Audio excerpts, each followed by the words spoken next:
नमस्कार। आज तक के इस खास कार्यक्रम में आपका स्वागत है। हमारे साथ है गुलाम नबी आज़ाद, जिन्होंने पॉलिटिकल बवाल खड़ा कर दिया है। जिस तरह से आपने पार्टी छोड़ी है, पार्टी छोड़ना तो एक बात है, पर जिस गुस्से से आपने छोड़ी है, जो आपने प्रहार किया है कांग्रेस लीडरशिप पर, उससे एक तरह से पॉलिटिकल बवाल हुआ है। क्यों जरूरत पड़ी ये 5 पेज की चिट्ठी लिखने की? देखो, मैं खाली चिट्ठी लिखता जी, तो फिर यही आरोप आते कि सब कुछ दिया और भाग गए लड़ाई के वक्त। कुछ एग्जाम्पल देना जरूरी है कि ये हमने एफर्ट की, ये नहीं हुआ तो अब कोई चारा नहीं था। घर में जब बच्चे इज्जत न करें, एडवाइस न समझे, तो अक्लमंद बड़े का आदमी है घर से बाहर निकले। पर गुस्से में ना, एक तो आप निकल जाइए। लेटर की क्या जरूरत थी? लेटर में तो जरूरत है ना, क्योंकि फिर यही कहते भाग गए। तो हम कहते हम भागे नहीं, हम लड़ना चाहते थे, हमको लड़ाई में दिया नहीं, हथियार ही नहीं दिया। मैं जब हमने ये बताया रहा हूं, मैं जब मिसेस गांधी के हमने कहा दिसंबर 2020 में कि हमें कैंपेन अभी से बनाइए, हम कैंपेन खत्म करें, वो बनी नहीं। लेकिन जहां 80 से मैं स्टार कैंपेनर था, पहले स्टार कैंपेनर नहीं बोलते थे, नेशनल कैंपेन कमेटी।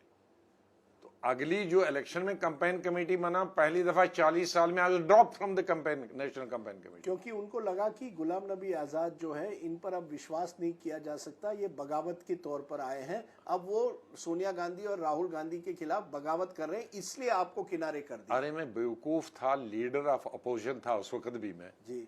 तो मैं कैंपेन कांग्रेस पार्टी के खिलाफ करता, मुझे जूते नहीं लोग पड़ते। मैं कांग्रेस मीटिंग में जाता तो कांग्रेस के खिलाफ बोलता। पर इस चिट्ठी में भी आपने कांग्रेस की लीडरशिप स्टाइल पर कई सवाल उठाए हैं। जिस तरह से आपने राहुल गांधी पर नॉन सीरियस, इमैच्योर, इस तरह के जो आरोप लगाए हैं। अरे प्रेसिडेंट वाइस प्रेसिडेंट वही थे, मैं किसको इल्जाम लगाऊं? वो चला जो रहा है पार्टी और सलाह किसी की मानते नहीं है, कोई एफर्ट नहीं करते हो, किसको ब्लेम करें?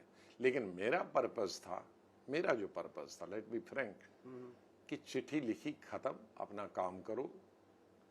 लेकिन जो प्रवोक कोटरी ने हमको शुरू किया, फॉल्स स्टोरियां लगानी शुरू कर दी, कैरेक्टर एसेसिनेशन शुरू कर दिया, पूरे हिंदुस्तान के कांग्रेसियों को टेलीफोन शुरू कर दिए, गुलाम नबी आजाद के खिलाफ सोशल मीडिया में स्टेटमेंट दे दो। ये बिसाइड द पॉइंट कि 95% डिड नॉट एग्रीड एंड 95% में at least 80% telephone me, this is what AICC is doing. No, one of the most serious, जो सबसे गंभीर आरोप लगाया गया कि गुलाम नबी आजाद की मिली भगत है मोदी जी और बीजेपी के साथ। मैंने बताया कि भाई हमें तो गुजरात के बारे में उन्होंने बताया, राहुल जी तो 5 मिनट का भाषण करने के बाद उनके गले से मिल गए और कहा I have no grudge against you, parliament में। तो वो तो on the floor of the house on record कहा कि I have no grievance against you. तो जब पार्लियामेंट में गले मिले, ग्रीवेंस नहीं है, तो बाहर क्यों चिल्लाते हो? ये जो चिल्लाने की बात है, व्हाट इज डबल स्टैंडर्ड? अगर आप भाषण करने के बाद कहा कि ये हो गया, आप जफी मारते हैं, दोस्ती करते हैं, I have no grievance whatsoever against you, तो if he is no grievance against you, then why are you telling A or B you are not fighting? You if yourself have no grievance, then what are you fighting for? नहीं, उसमें एक सबसे जो गंभीर जो अभी पता चल रहा है कि जो चौकीदार चोर है, राहुल गांधी ने स्लोगन दिया था 2019 के चुनाव में, चौकीदार चोर है, और उनका कहना है कि गुलाम नबी आजाद और बाकी जो नेता हैं वो मेरे बात से सहमत नहीं थे, they were not willing to attack prime minister. आप प्राइम मिनिस्टर को टारगेट करने के लिए तैयार नहीं थे। ना, इज रॉन्ग, सही नहीं है ये। नो, एग्जैक्ट वर्ड ने कहा कि सीनियर्स का सपोर्ट नहीं मुझे मिला। हम सब ने वन वॉइस, जितने भी सीनियर्स थे, कहा प्लीज टेल अस किस मुद्दे पे हमने नहीं किया आपको सपोर्ट। उन्होंने कहा कि मेरा एजेंडा था चौकीदार चोर है, हाथ खड़े करो जिसने पब्लिक मीटिंग में चौकीदार चोर है, सीनियर लीडर ने हाथ नहीं खड़े किया। तो ये कोई मुद्दा है? ये कोई इलेक्शन मैनिफेस्टो था? ये कोई पॉलिसी थी? किस पार्टी की लीडर, कौन सा प्रेसिडेंट ऐसी पॉलिसी बनाए कि सारे वर्किंग कमेटी और कैबिनेट को प्रचार करना चाहे चौकीदार? क्या यही प्रॉब्लम थी? आप उसे अप्रूव नहीं करते? नहीं कि करते। किसी प्रधानमंत्री आज को भी चोर नहीं कहना चाहिए था? अरे एक दफा कहोगे दोस्त करने को, it can not be election issue in every public meeting you start with चौकीदार चोर है एंड विद चौकीदार चोर है। Is that the only agenda? Is the price right not issue? Is the unemployment not issue? Is the taking over of institution is तो not the कोई issue? आपके और मोदी जी की कोई मिली भगत का सवाल ही नहीं, बीजेपी में जाने का या बीजेपी का सपोर्ट देना सवाल ही नहीं मैं उठता। 7 साल एलओपी रहा और 7 साल पहले ही वो बने।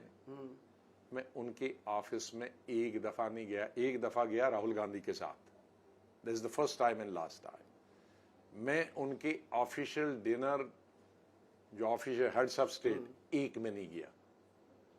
तो you have not change your views about Modi ji. ये इसके साथ ये जोड़ा जाता ये है। तो हमको बदनाम करने के लिए किया ना। एक और आप पर आरोप लगता है कि आप, कांग्रेस ने आपको इतना दिया, मंत्री बनाया, राज्यसभा दिया, कई पद पर रखा, इसके बावजूद इतनी बड़ी बगावत। अरे मैंने सीटें दी तब राज्यसभा आया। मैंने राज्यसभा उनसे नहीं लिया। मैंने अभी बताया अंग्रेजी में, कश्मीर से पहला मैंने इलेक्शन लड़ा, 30 सीटें चाहिए थी, हमारे 3 एमएलए थे। 3 एमएलए में मुझे स्टेट में बता दो जरा, ये बना दें सारी पूरी हिंदुस्तान की कांग्रेस मिलाकर 3 सीटों पर एमपी बनाए। तो आपने अपने खुद के मेहनत पर पार्टी को एज जनरल सेक्रेटरी जिताया चुनाव, और खुद आप जीते।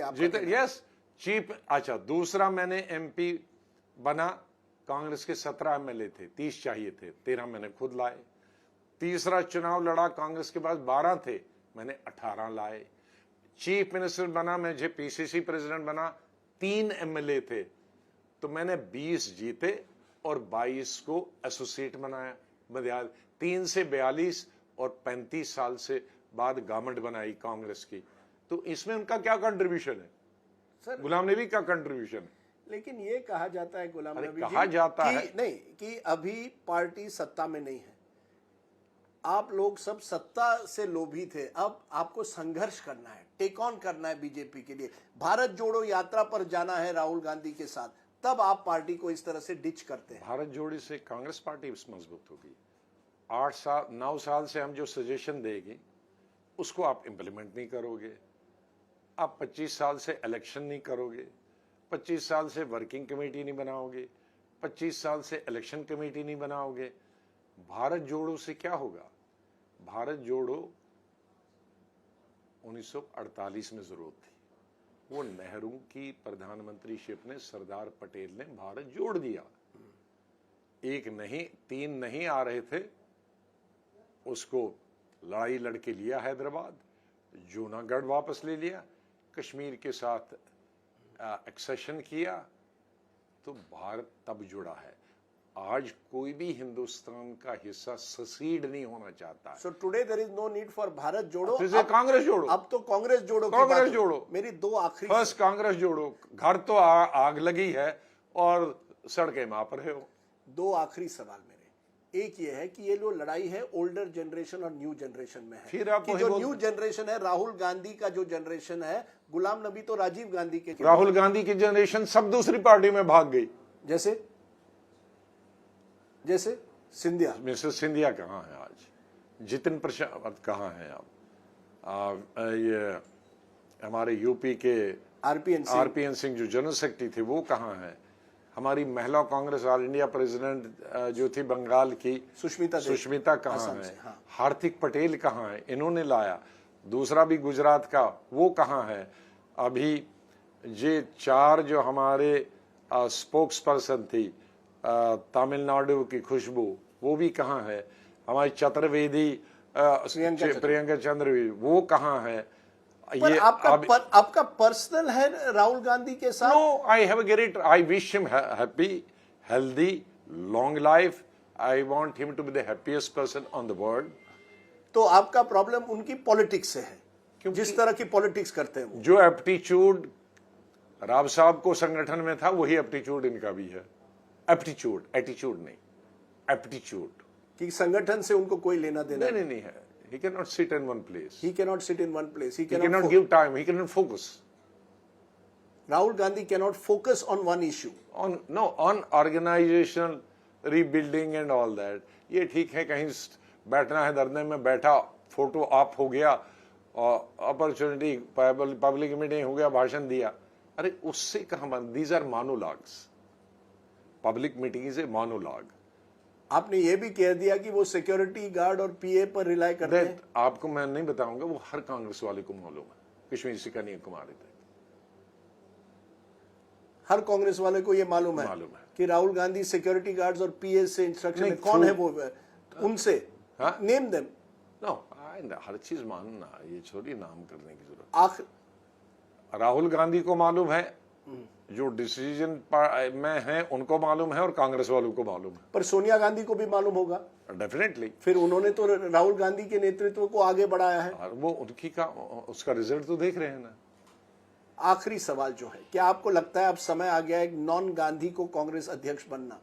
क्या उससे फर्क पड़ेगा? इलेक्शन अब हो रहे हैं कांग्रेस के, कोई फर्क नहीं पड़ेगा। कोई फर्क नहीं पड़ेगा। क्यों? आप तो कहते हैं कि नई लीडरशिप चाहिए। If Rahul Gandhi is the problem, new leadership, नया लीडर आ हमने जाए। कभी नहीं कहा राहुल गांधी से प्रॉब्लम। हमने जब G20 भी लिखा, हमने राहुल गांधी नई प्रेसिडेंट चाहिए, सोनिया गांधी प्रेसिडेंट नहीं चाहिए, हमने कभी नहीं कहा। हमने इलेक्शन कहा था और विजिबल एंड परमानेंट प्रेसिडेंट कहा था, बस। पर अब तो हो रहा है, अब इलेक्शन हो रहा है और आप बगावत कर रहे हैं। वो क्या पता विजिबल कैसे होगा? होगा, कोई व्यक्ति बनाने जा रहा है। अशोक गहलोत की नाम हो रहा है, जो आपके पुराने साथी हैं। हाँ, बहुत अच्छा है। विजिबल होना चाहिए, नॉट ऑन टेलीविजन। आज केरल में है, परसों तमिलनाडु में, परसों आसाम में है, कभी कश्मीर में है, कभी गांव में है, कभी देहात में है, और इंदिरा गांधी और राजीव गांधी की वजह की तरह 2 बजे ऑफिस में है सुबह के, और 8 बजे फिर लोगों से मिल रहे हैं। वो है विजिबिलिटी। अब आप क्या and I have worked with Rajiv Gandhi when he was prime minister, I was general secretary, he was president, opposition leader, general secretary. मैं 2 बजे सुबह के उसके घर से निकलता था, 2 बजे सुबह। और पहली मीटिंग सुबह कब होती थी? 8 बजे। तो you are saying Rahul Gandhi उस तरह से काम नहीं करते थे जो राजीव गांधी करवाते? Why are you asking me? Because you have rebelled. Because everybody knows. I don't want him to work that. 1/3 at least. I will ask you therefore, अब क्या करेंगे गुलाम नबी जी? आप कश्मीर जाए, जम्मू एंड कश्मीर जाएंगे? I am not joining any political party. चाहे हमारे Congress leader हमको defame करने के लिए, मार्जिनाइज करने के लिए 20 दफा कहें हम मोदी के दोस्त हैं, हमसे ज्यादा दोस्ती उन लीडरों की है जो मोदी जी के पॉलिटिकल एजेंडे को पूरा कर रहे हैं। कांग्रेस मुक्त भारत, वो मैं पूरा नहीं कर रहा हूं। जो आप पर आरोप लगा रहे हैं वो कांग्रेस मुक्त भारत बना रहे हैं, इंप्लीमेंट कर रहे हैं। They are actually implementing it. Congress कमजोर हो गई है पूरे देश में। मैं थोड़ी कर रहा हूं। जीरो बीजेपी यहां आया, ये क्या कहते हैं, बंगाल में मैं थोड़ी इंचार्ज था। 0 या 1-2 सीट आई थी, मैं थोड़ी इंचार्ज। सो दे शुड अपने गले में झांकना चाहिए who are implementing the Modi's agenda, not गुलाम नबी आजाद। गुलाम नबी आजाद अगर एजेंडा को कहता था तो 9 साल से ये नहीं कहता था ये करो ये करो ये करो, G23 करो, फलां करो, हमको कैंपेन कमेटी में 3 महीने 6 महीने पहले लगो, हम कैंपेन सारी खत्म करते। Then why should I made this effort? Would BJP tell me to do this? तो दिल में अभी भी कांग्रेस ही है आप? टोटल आइडियोलॉजी चेंज नहीं हुई। मेरी आइडियोलॉजी 69 जब मैंने बताया उस वक्त फॉर्मुलेट हुई थी। ये जो निर्णय आपने लिया है बड़े दुख के साथ लिया है, पीड़ा के साथ। 6 दिन पहले रेजिग्नेशन से बाद और 4 दिन रेजिग्नेशन के बाद भी अभी मैं सोया नहीं। सोए नहीं हुआ? 2 घंटे 3 घंटे क्या सोना होता। कोई चांस वापस जाने का? नहीं, क्योंकि वहां कुछ रखा नहीं ना, कोई रखा नहीं कांग्रेस में। नो, हम लोगों की जरूरत ही नहीं है, एडवाइस की जरूरत नहीं है। जब बच्चे कहें कि हम बालिग हैं, हमको बुजुर्गों की एडवाइस जरूरत नहीं है, तो अक्लमंद आदमी है वो घर से निकल के अपना घर बनाए। आपने सोनिया गांधी से ये सब क्यों नहीं किया? आपकी बड़ी अच्छी हाउ रिलेशनशिप डू यू थी नो? ये सब आपने उनके सामने हाउ रखा? Do you know? नहीं, मैं पूछ रहा हूं कि ये जितना आप आज मुझे कह रहे हैं, आपने सोनिया गांधी हाउ को डू यू कहा no how many sessions I must have? But she was always nice to me. I have a great regard. Even Rahul Gandhi was always nice to me as a person, as an individual. I respect him because I have a great respect for her dadi and His father. father, uncle, mother, even as individual for Rahul Gandhi. फिर भी आपने कहा है remote control model doesn't work of Sonia Gandhi. You have called Rahul Gandhi immature and non serious. No, this is in the capacity of a party, running a party. उसमें मैं लिहाज नहीं करता हूँ। So you are making distinction Between an individual and the past holding, Okay. position holding. Ghulam Nabi ji, Congress का कोई What future, should- आप कोई फ्यूचर देखते हैं? I can pray only. You can only pray. मैं दुआ कर सकता हूँ, लेकिन कांग्रेस को दुआ की जरूरत नहीं है, दवा की जरूरत। चलिए, उस नोट पर गुलाम नबी आजाद जी, कांग्रेस को दुआ की जरूरत नहीं है, दवा की जरूरत है। That's a good one liner. हाँ, और कांग्रेस को फिजिशियन और सर्जन दोनों की जरूरत है, कंपाउंडर्स की जरूरत नहीं। कंपाउंडर की जरूरत नहीं, कंपाउंडर्स की जरूरत नहीं। चलिए, thank you very much Ghulam Nabi Azad, the Congress, the rebel leader, Congress के एक तरह से बगावती लीडर। रिबल नहीं हमने कहे, हाँ। हमने हमेशा कहा था दिल से कांग्रेसी, रिफॉर्मर, दिल से कांग्रेसी, जो कांग्रेस को रिफॉर्म करते करते पार्टी छोड़ गए। राजदीप सरदेसाई, आज तक के लिए।